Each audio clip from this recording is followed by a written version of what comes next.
Hey, how you doing there again, folks? Me again, of course, Brandon Wenzel. Come back at you, another offering off my sampler platter. Yes, see, folks, sampler review series videos I've been doing for the while. I go there to try out food and drink items. I eat stuff, I drink stuff. Then, folks, I'm going to talk about stuff. I'm going to let you know all that you need to know about hopefully delicious stuff that time I'm doing this, folks. I'm not going to lie. Wasn't a great snap. Let's see if we can redeem it. Can we redeem it? Come on. One more try. All right, that was a little bit better. But anyway, folks, super simple format. You've seen it before. You'll see it again, especially if you watch my channel. I'm going to go over there. I'm going to try out food and or drink items. I'm going to yammer on about it. I'm going to try to be descriptive. I'm going to use the words and phrases that I have at my disposal to communicate unto you what it's like to have the Brandon Wenzel experience, at least while I'm eating whatever item it is that I'm ingesting. Whilst I'm doing that, I'm inside my truck. Whilst I'm doing that, I'm wearing a super cool shirt. Folks, when I wear super cool shirts, I like to highlight super cool shirt. Super cool shirt am I wearing today? Boom! It's my Altered Beast shirt. And you can see it's done up like a comic book with the Altered Beast. Bah-ha-ha! Rise from your grave. If you're not familiar with the game Altered Beast, and there's been multiple games, but like the main one, the one that it's mostly known for, is the game that was featured on the Sega Genesis / Mega Drive. It was also an arcade game. It got ported to a bunch of stuff. And if you were like me, and you were around when the Sega Genesis first came out, because you're 800 billion years old, it was a bit of a thing. Like, it's kind of been pushed back a little bit, I feel.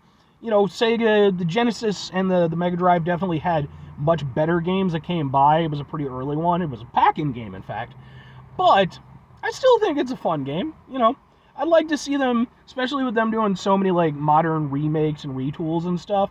I'd be interested to see, Sega go over there and get a team to, like, put it together as, like, a new style beat-em-up or something.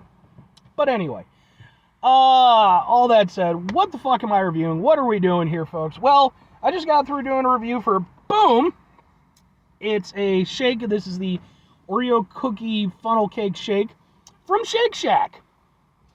And, of course, there was no way I was going to go to Shake Shack and just get a shake. So, boom! It's this. It's burger. Ha ha ha ha ha! But specifically, this is the Shake Shack ShackBurger. This is their standard, this is our burger. This is the burger that we live and die on. This is where it all comes from. ShackBurger. It is Angus beef with lettuce, tomato, shack sauce on a toasted bun, and what I'm going to guess is American cheese. They actually do not specify on the website or anything. They just call it a cheeseburger, which, fair enough, I guess. I've been to Shake Shack any number of times. I've never had the ShackBurger. Usually I get whatever their burger of the month is. It tends to be a thing. So I was like, you know what, if I'm going to do a review, and folks, I love me a burger, so I was like, if I'm gonna do a review, I should start, like I'm just starting my experience with Shake Shack. So let's give this a go. Let's see how it is. I will say this right off the bat: I got this to go. This is how it comes to go. I do not like that, man. Like, give me some sort of encapsulation, It's like, yeah, they put it in a bag for you and everything, but it's like, it's too exposed. I don't like that. But this is also a double, by the way. It's not, that's not just one patty. I was like, I'm gonna get a fucking double, because I know their patties are not bad, but a little bit small. All right.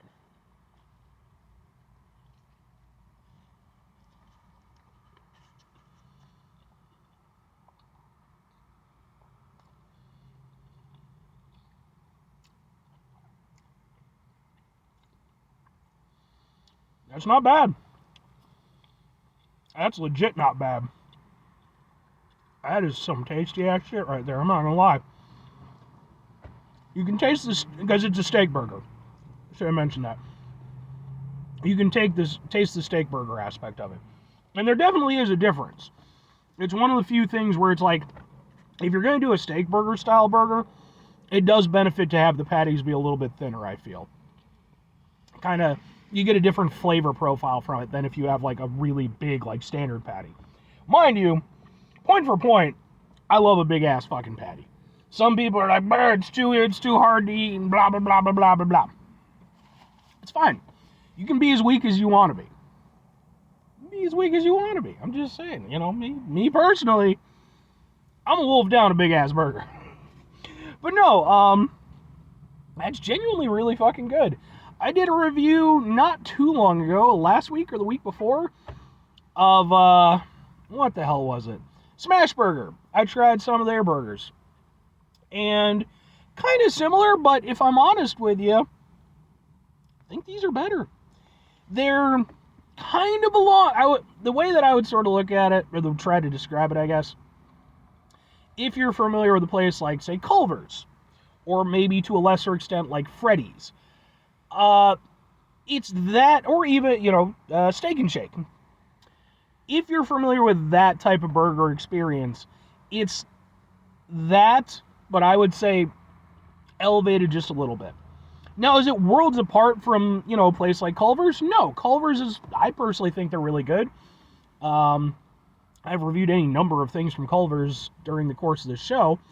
So, you know, but it's a similar experience, but it feels a little bit more decadent in its own way. And man, does that flavor hit really hard. That is really tasty.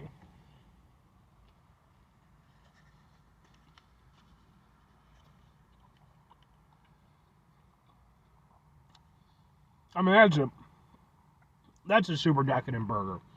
I think that's what really kind of does it for me. Because Culver's is decadent too. Don't you think I feel otherwise? But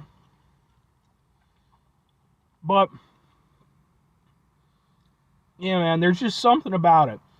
I mean, it'd be interesting maybe one day. I don't know how I could do it because I don't think there's a Culver's around. Well, maybe we'll see. I'm not even going to put it out as a possibility yet, but, you know, maybe in the future. It would be interesting to do, like, a one-to-one comparison. Because, of course, it's hard for me to say, like, you know, I don't have a Culver's burger here next to me. But I will say that, like, I do think that Shake Shack, man, like, I think that what I'm getting from this, like, the flavor of the beef, just, like, the whopping of flavor that you really get from it, it's steaky and beefy and decadent and cheesy. And then, you know, you've got the tomato and the lettuce, which I'll say this, I'm going to give them points right there for not fucking putting onions and pickles on the damn thing as standard. Maybe you can ask for them. I don't need them there. And they have the Shack sauce, which I forgot to fucking mention. Well, I mentioned it in the thing, but I haven't brought it up.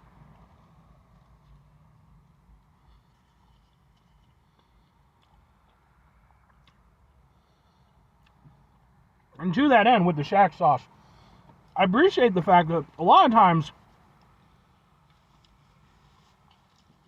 when you have like a quote unquote like a house burger from one of these chain places, and they have like a special sauce, like a house sauce, a lot of times they're very similar, and they just kind of have sort of a tangy aspect to them, which can be good, you know, but I think like with ShackBurger, it's, you know, it kind of tasted like a tangy mayo almost a little bit. With this, whatever it is, it's definitely just playing with what's there. It's not trying to go out of its way and be like, ha ha ha ha ha ha ha. It's like, look, I'm just one element of this whole thing, and I'm here to make it better. And to that end, I think it does a really good job.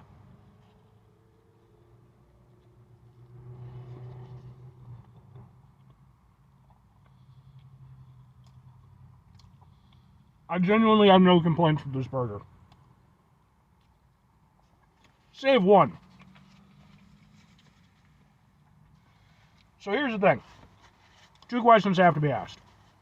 Would I get it again? Would I recommend it? Yes and yes. But a double ShackBurger from Steak Shack is like over $10. That's a bit much. Now, granted, you're paying for quality, you know. it's definitely a higher end burger experience than you're going to get from McDonald's or Burger King. So I can appreciate that. But man, oh man, like Shake Shack, they don't even really try to hide it. Culver's, they kind of sort of, they like to play like, okay, we're fast food, we're just sort of a quality fast food, you know. We're a little bit higher end, you know. Whereas with Shake Shack, I really don't feel like they even tried to hide the fact that they're like a bit bougie about it, and it's like we're the stylish burger place. And you're paying for that. No two ways about it. No, it's not obscene, but is $10 a bit much for a double cheeseburger? Yeah. Even if it tastes good, yeah. It's not horrendous, but considering at that point, you're starting to almost climb into like artisanal burger territory. It's like the place that I'm at right now, there's literally 2 artisanal burger spots that I hit up. Kuma's Corner and Frito's Culinary Kitchen, both of which I have reviews of, some of their items on here, just in case you're interested. Both of them have offerings that I would say are probably a little bit better than Shake Shack for a similar price. So, but it was still a really tasty burger, and I honestly would say, again, without a direct comparison, if you're talking about places like SmashBurger, if you're talking about places like Culver's, Freddy's, etc., as a baseline burger, I kind of have to give it to them. I think theirs is probably the best.